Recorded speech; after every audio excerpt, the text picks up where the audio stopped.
Toads of the Bayou delayed to November 19th, a slight delay from the previously planned October release. So I seen the trailer for this game and I thought it looked pretty interesting. The gameplay itself, as far as the premise goes, was pretty funny, but it was the gameplay that actually had grabbed my interest and kind of had me wanting to check out what it's about. So we'll go ahead and read the article here, and then after that we'll check out the trailer itself. So publisher Fireshine Games and developer Lagrange have played roguelike deck builder turn-based strategy RPG Toads of the Bayou from its previously planned October release window to November 19th. It will be available for PC via Steam. And then here's an overview of the game via the Steam page. Baron Samedi, a spirit of the dead, has tricked you and your group of wandering toads who were looking for a place to settle and thrive by trapping them into the cursed bayou and forcing them to face the evils that inhabit it. Determined to overcome the dreadful Baron Samedi, the toads must band together to defeat waves of minions and build a settlement within the bayou. So expand and protect your settlement. Manage your resources and grow out your settlement and expand your toad population within the bayou. All of the buildings, such as the garrison, the witch's hut, and the armory, will be inhabited by allies who will grant you unique abilities and cards to add to your deck. Set up traps and upgrade your territory to fight off enemies attacking your settlement. And that's the thing that I think is kind of interesting, is that they're making this like a card-based RPG. So this does kind of remind me of the game Bat and Kaitos. So it was on the GameCube a long time ago. So that is kind of the same thing. You do kind of have a card system that you have to go off of. So if it is kind of following that type of lead, I think that'll be pretty cool, because I played Bat and Kaitos and it was one of those things that it was like a little bit of a learning thing, like a learning curve to figure out how the gameplay works exactly. But once you kind of figure it out, it was a lot of fun. It is a lot of fun, and it is interesting kind of building your deck and kind of going from there. So we'll go ahead and continue on here. Tactically lead your toads. Control different toads, each with their own traits, bonuses, and weaknesses in grid-based combat. Each run is unique through procedural generated maps, combat encounters, and permadeath, granting you upgrades at the end of each run. Build strong card synergies.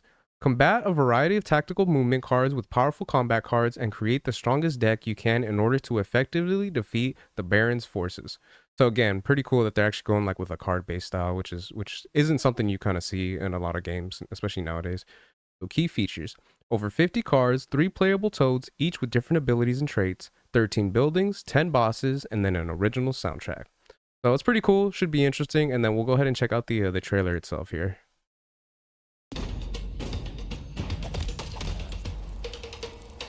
Great evil arises, casting a foul shadow over the bayou. Will no toad stand and fight for our home?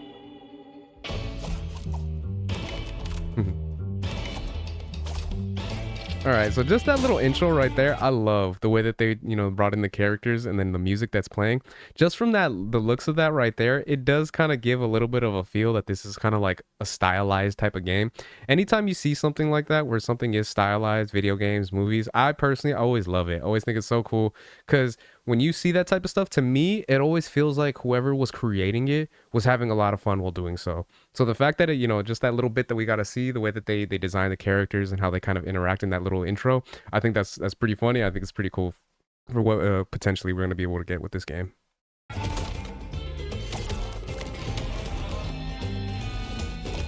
And then another thing that I think is pretty interesting is the type of style that they're going for the gameplay. So it is one of those things, obviously, it's card based, so like I mentioned, but the fact that it's almost like chess pieces. Or if you I don't know anyone that's ever played the game Gladius, it was kind of like a Roman type of game where you fight as gladiators, but it is one of those things where, you do kind of have that same kind of gameplay where you do move from one spot to the other. It pretty much goes off of a move based system.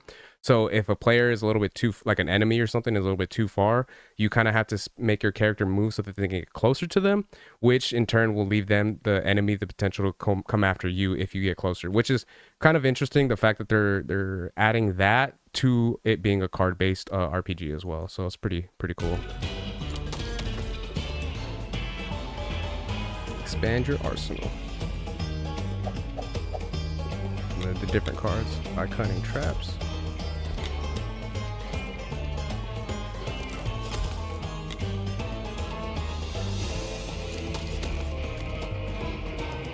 Go home.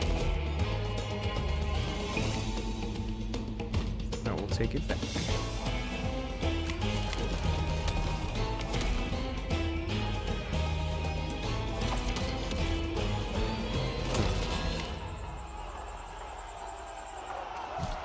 Toads of the Bayou, out the 19th of November. So yeah, I think like I said, I like the gameplay for it. I think it looks really interesting, and it is one of those things. The fact that it is a card-based system along with the RPG. So like I said, I like that it is kind of, for me at least, a little bit of a mix between like Gladius and Bat and Kaitos, where it is one of those things where you do have the card system and then the movements that you have to do. Because the difference between like Bat and Kaitos is that it's almost like a Final Fantasy style RPG where it's kind of turn based, where each player gets a turn to go off of each other while they just kind of stand there. This, on the other hand, is more of like where your character is actually moving around, and then how they included the cards into it. That has me a little bit interested on how they're gonna go about it for the gameplay itself. So I think this looks pretty cool. I think this is interesting. And yeah, those are my thoughts on that. Let me know what you guys think. Is this something that you guys would probably be picking up if you had the opportunity to? And yeah, if you can leave your thoughts in the comments. If you guys would like, share, subscribe, all that good stuff. If you guys been watching this long, I really appreciate it. It means a lot. And until next time, I'm Mike out. Peace.